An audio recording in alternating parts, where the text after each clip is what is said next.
Oh hai pemirsa, apa kabar? Senang sekali kita bertemu kembali di akhir pekan ini dari studio kami di Washington DC bersama Reportase Weekend. Kami berdua akan menemani Anda selama 30 menit ke depan bersama saya Ian Umar dan Aryatno Budianto. Apa kabar pemirsa? Semoga semuanya sehat-sehat ya dan dalam kondisi yang prima, siap untuk menikmati akhir pekan ini dan semoga semuanya berjalan lancar. Nah kalau misalnya di Washington DC ini kan udah mulai nggak dingin nih Ian. Ya senang banget nih. Nah sebentar lagi kan akan ada spring break alias liburan musim semi ya buat sekolah-sekolah dan juga kampus-kampus di Amerika Serikat. Biasanya Washington DC itu akan kebanjiran wisatawan. Iya sepertinya kayak study tour tuh banyak datang ya ke Washington DC. Iya banyak museum soalnya di sini. Banyak sekali akan ada turis yang datang. Jadi cuacanya memang sudah mulai agak hangat sedikit ya dan tidak terlalu dingin. Dan pemirsa tentunya di Reportase Weekend ada banyak cerita yang ingin kami sampaikan.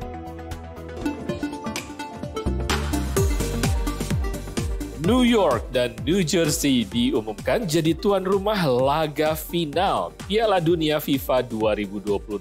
Bagi Anda yang berencana untuk menonton langsung, siap-siap rogoh kocek yang sangat dalam. Tidak hanya untuk tiket, tapi juga untuk penginapan yang akan meraup untung besar dalam penyelenggaraannya.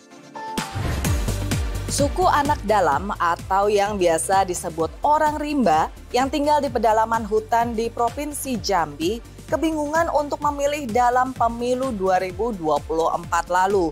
Jumlah kertas suara dan pilihan calon yang banyak membuat mereka agak-agak tersesat di kertas suara. Di negara bagian Texas, Amerika, orang-orang membuat kloningan hewan peliharaan kesayangan mereka agar hewan yang identik secara genetis itu bisa hidup setelah hewan kesayangan mereka mati.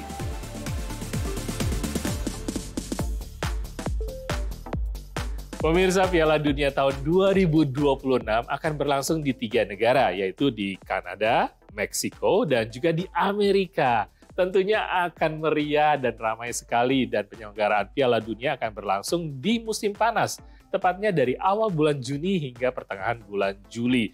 Ini sudah seru sekali, sudah diantisipasi kayaknya. Iya, walaupun masih agak lama ya, 2026, tapi pemerintah misalnya kota New York itu sudah mengumumkan, ayo nih jangan ketinggalan kereta nih, kita harus bisa memanfaatkan momen ini untuk bisa mendulang keberuntungan, seperti yang dikatakan oleh wali kotanya, wali kota New York.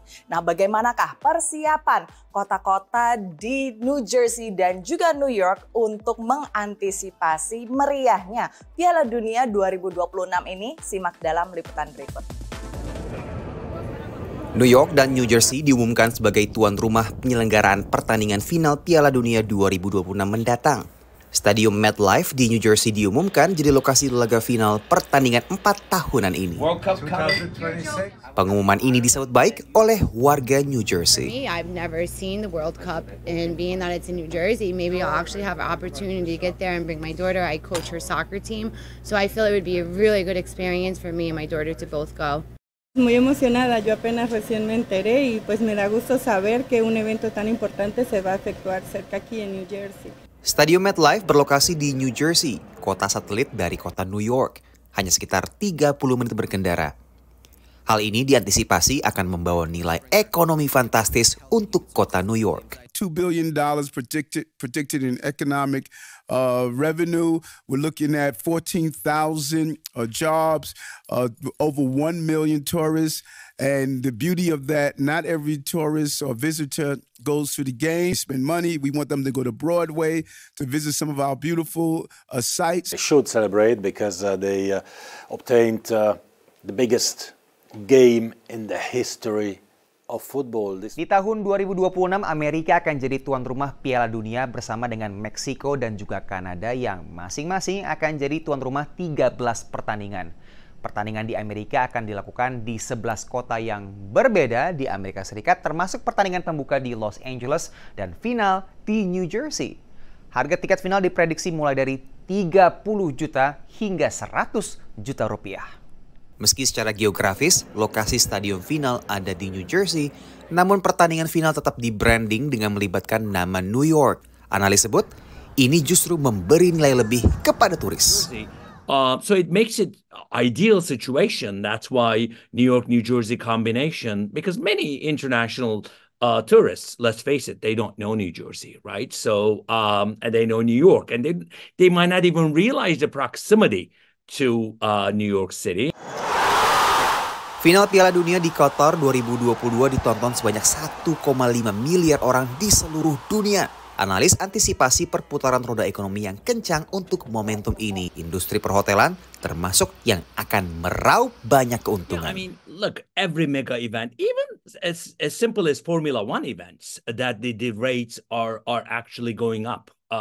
Incredibly, even during Taylor Swift, as soon as she announced her concert, the hotel rates are actually are up all the way to 50-70% higher than usual. So I anticipate people should anticipate paying top dollars.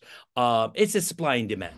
Stadium MetLife di New Jersey dibuka pada tahun 2010 dan bisa menampung hingga 82.000 penonton. Dari New York, Randy Wicaksana dan tim VOA.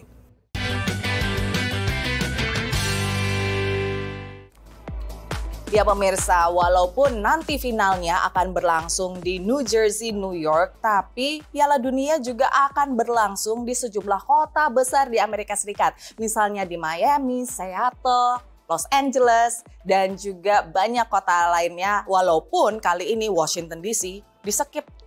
Iya, kita harus ke New York ya, atau mesti ke Kanada mungkin, di Vancouver sama di Toronto ataupun atau juga Meksiko. Di Meksiko ya, di Mexico City atau Alasan jalan-jalan. Waduh, pokoknya seru sekali ini berlangsung di tahun 2026. Semua fans akan datang ke benua Amerika. Oke pemirsa, jangan kemana-mana karena reportase weekend akan kembali setelah yang satu ini.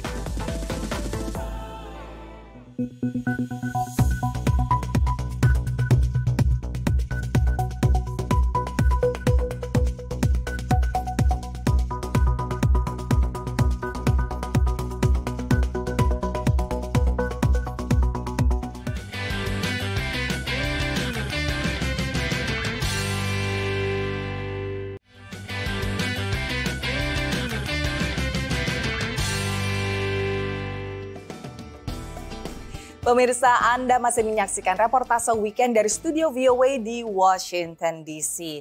Nah, bagaimana dengan Anda, para pemilik hewan? Apakah Anda sudah menyiapkan masa depan hewan peliharaan kesayangan Anda? Kalau saya nih sebagai pemilik hewan peliharaan ya, saya punya kucing. Yeah. Itu saya sih nggak kebayang bagaimana nanti kalau misalnya hewan kesayangan saya itu, kucing kesayangan saya itu bertambah tua, nanti ya maksudnya kan hewan peliharaan itu akhirnya juga usianya kan nggak panjang, ya. Mungkin paling panjang kayak 12-15 tahun. Bagaimana kalau ikutan tren ini? Apa tuh? Mengkloning hewan peliharaan.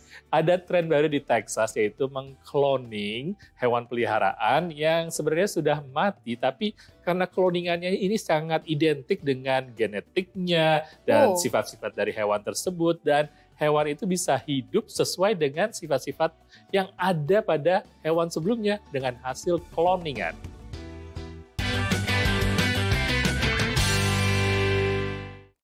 My original cat was named Chai, and she was what I can only explain as my soulmate pet. I have never had a relationship with an animal like I did with her in my life ever before or since.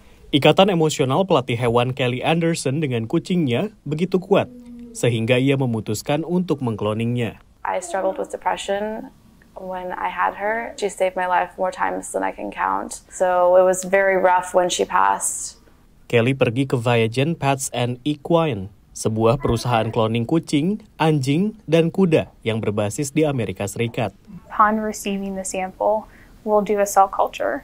We use a portion of the cells we've preserved to create cloned embryos, and then those are transferred to surrogate moms, and then from there it's a normal pregnancy period. Butuh waktu 4 tahun untuk mengkloning kucingnya. Kelly mengatakan meskipun lama, menunggu kucing itu datang, ibarat setitik cahaya di dalam kegelapan.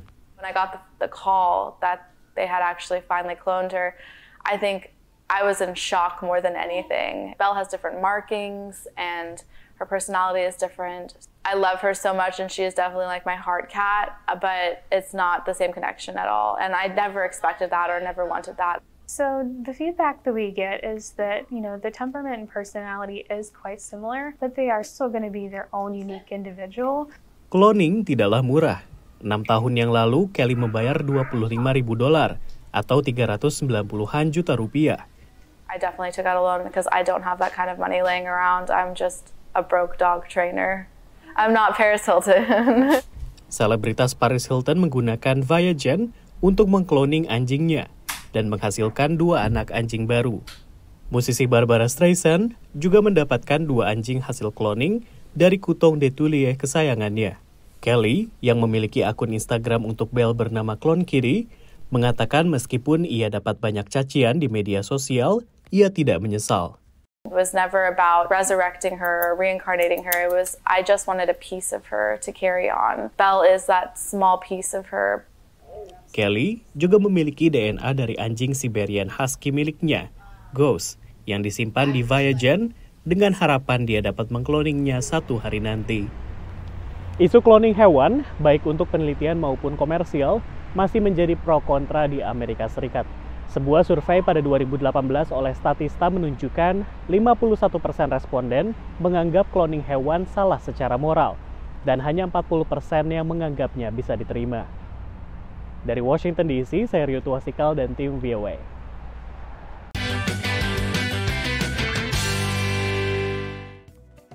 Ya kalau buat saya sih pemirsa, sebagai pemilik hewan peliharaan ya, kucing, walaupun saya sayang banget nih sama kucing saya, tapi saya kayaknya nggak berani tuh untuk mengkloning. Itu kayaknya sesuatu yang sangat sci-fi gitu ya, sangat apa sih ya, kayak film lah, kayak serial TV gitu. Nah ngomong-ngomong, kamu kan punya ini apa update terkini dari dunia entertainment? Ya benar sekali, dari dunia hiburan pemirsa. Kita ada informasi dari VOA Entertainment Update, siapa saja artis-artis yang baru merilis single ataupun album terbaru, dan juga dari malam penghargaan SAG Award.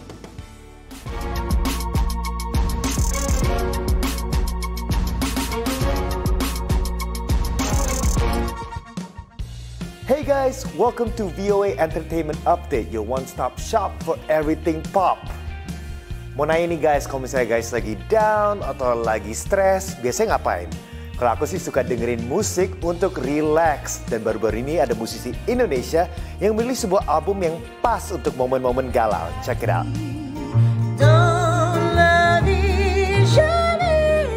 Penyanyi pop, jazz, dan folk dari kota Bandung, Rahma Safitri, baru saja merilis sebuah album berjudul 432 yang bertema mencintai diri sendiri, memaafkan, dan rasa syukur. Menurut Rahma yang juga instruktur yoga bersertifikat, angka 432 merupakan simbol keseimbangan dan harmoni.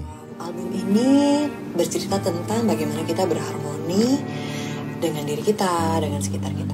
Album ini hasil kolaborasi bersama produser dan arranger Rudianto Wasito, salah satu anggota band ikonik era 90-an, Emerald Band, dan ada 10 lagu original termasuk Mantra Cinta Diri.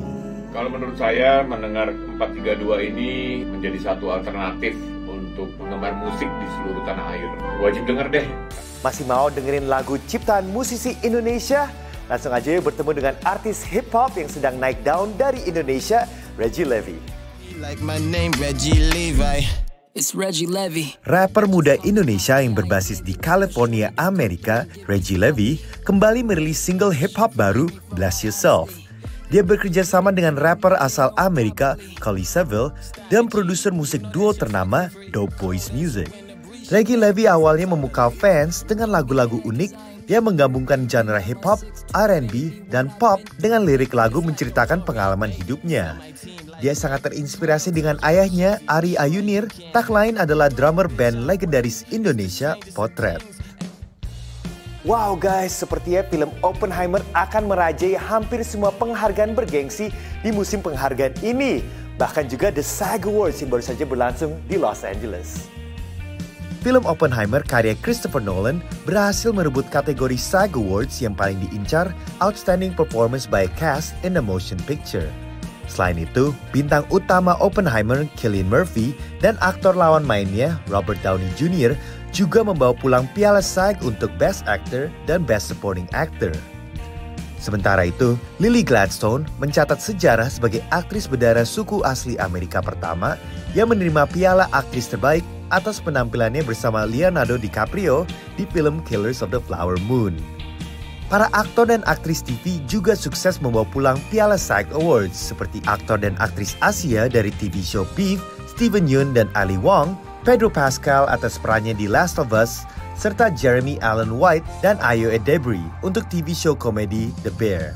Congratulations untuk para pemenang SAG Awards. You guys truly deserve it with your amazing performance this year. Semoga proyek-proyek berikut juga mantap ya. Oke guys, sekian dulu dari VOA Entertainment Update. Saya Gendira Pertama dari studio VOA di Washington DC. I'll see you next time. Peace.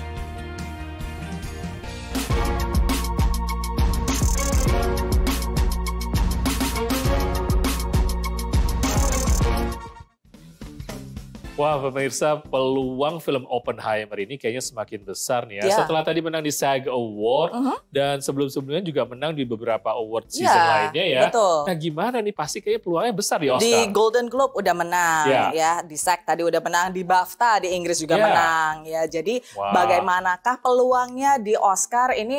Orang-orang nih udah pada kayak buzz gitu ya, udah memperkirakan ini pasti gampang nih kayaknya. Pasti akan menyabet sebuah gelar utama gitu. Tapi kita lihat aja pemirsa ya. Nah pemirsa, sekarang kita istirahat dulu, tapi jangan kemana-mana. Reportase Weekend akan segera kembali setelah yang berikut ini.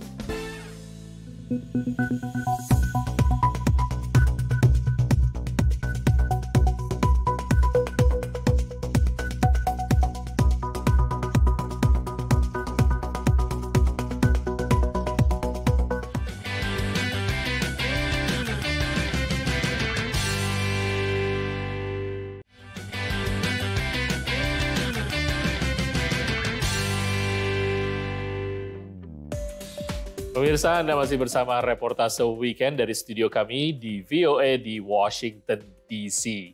Pemilu dan juga Pilpres 2024 telah berlangsung. Pesta demokrasi ini dinikmati dan dirayakan oleh seluruh rakyat Indonesia. Tidak hanya di dalam negeri dan juga di luar negeri, tapi ada juga warga-warga Indonesia dari suku pedalaman, yaitu warga suku asli yang masih tinggal di rimba ataupun juga di daerah-daerah hutan di daerah Sumatera ataupun juga Kalimantan. Dan mereka ternyata juga merayakan pesta demokrasi ini. Tentunya ada tantangan tersendiri ya. Betul, iya. Jadi tim VOA pemirsa sempat meliput suku rimba ya. Mereka tinggal di sebuah taman nasional di Provinsi Jambi. Dan ini pengalaman dari reporter VOA yang meliput ke sana tuh beraneka ragam, termasuk menjelang pemilu mereka ternyata panen durian dulu. Waduh. Nah, jadi bisa dibayangkan ya, itu ada dua event yang sangat berbeda tapi unik-unik. Ya. Dan ternyata orang-orang suku rimba ini begitu masuk di bilik suara, mereka tuh sempat agak-agak tersesat. Padahal mereka tuh navigator ulung ya di hutan, tapi mereka agak tersesat di bilik suara dengan banyaknya jumlah kandidat yang bisa mereka pilih dalam pemilu 2024.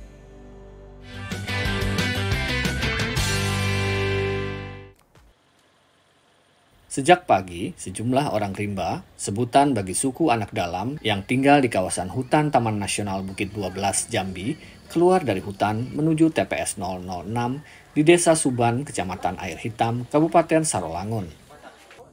Di TPS ini, sejumlah orang rimba telah berkumpul untuk menyalurkan hak pilih mereka dalam pemilu 2024. Ya, untuk memilih nyemploy. Ya presiden, tapi dipilih juga, yang di kampung kita dipilih juga. Itu. Namun mereka terlihat bingung ketika melihat pilihan di kertas suara. Nomor 4 nih yang paling dapat temerin siapa, man. Pokoknya serah sama kita lah. Kehendak kita, menurut kita. Sebagian besar orang rimba tak bisa baca tulis, sehingga kesulitan dalam mencoblos. Tapi, agak tentu. Si pajak. Aku ya nggak pergi ke pemilihan. Komunitas Konservasi Indonesia, WARSI, yang selama ini mendampingi orang rimba, mengibaratkan mereka tersesat dalam kertas suara. Kalau orang rimba itu relatif dia tuh membaca gambar. Kalaupun dia bisa membaca nama, tapi siapa nama itu gitu ya? Itu siapa orang-orang itu dia tidak punya pengetahuan yang memadai untuk itu. Untuk memilih, mereka dibantu oleh keluarga mereka yang bisa baca tulis.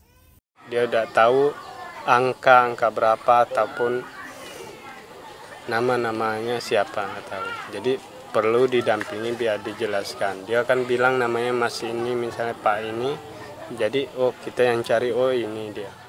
Meski telah memilih, mereka belum memahami sepenuhnya manfaat pemilu bagi mereka. KPU sendiri juga sudah pernah turun ke lapangan untuk sosialisasi ke orang rimba seperti apa saja yang mereka harus pilih, warna-warna surat suara yang mereka harus pilih, lalu juga kami memperkenalkan kepada mereka bahwasanya mengimbau kepada mereka bahwasanya penting sekali suara mereka untuk menentukan nasib bangsa ke depan. Rendahnya tingkat pendidikan orang rimba menyulitkan mereka untuk menentukan pilihan. Sebenarnya bagi orang rimba, pemilu dan tidak pemilu itu relatif belum ada manfaat langsung yang mereka rasa gitu, karena menurut mereka perjuangannya itu ya tetap perjuangan untuk hidup gitu ya, hari ini harus cari, besok harus cari gitu. Jadi mereka masih belum merasa apa sih sebenarnya dari pemilu ini yang bisa mereka dapatkan langsung gitu. Namun, meski belum mengerti apa dan siapa yang mereka pilih, mereka tetap menaruh harapan kepada presiden yang terpilih nanti. Warga-warga anak suku dalam ini berharap pada Bapak Presiden setelah jadi terpilih dia menemui langsung wilayah dan kondisi keadaan kehidupan anak suku dalam. Ya, apabila kesulitan anak suku dalam mungkin bisa-bisa mudah-mudahan alhamdulillah dia temui juga. Orang rimba mulai ikut serta dalam pemilu sejak 2009. Dalam pemilu 2024 ini, ada lebih dari 1.800-an orang rimba terdaftar dalam DPT. Jumlah terbanyak dari tahun-tahun sebelumnya. Sebagian besar tinggal di kawasan Taman Nasional Bukit 12, Jambi. Dari Jambi, Ahadian Utama, Hafiz Sahadeva, VOA.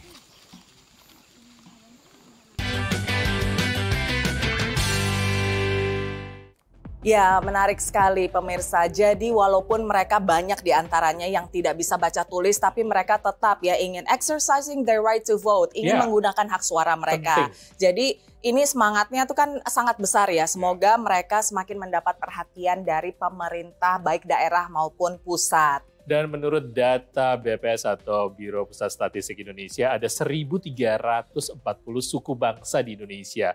Dan suku-suku asli ini termasuk dalam data statistik tersebut. Tidak hanya suku Rimba, ada juga suku Mantek, suku Punan, dan juga Mentawai dan Korowai.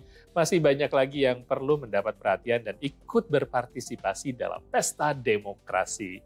Baiklah pemirsa, demikian liputan dan juga informasi yang telah kami sampaikan dalam Reportase Weekend. Sayangnya kami berdua harus pamit dulu.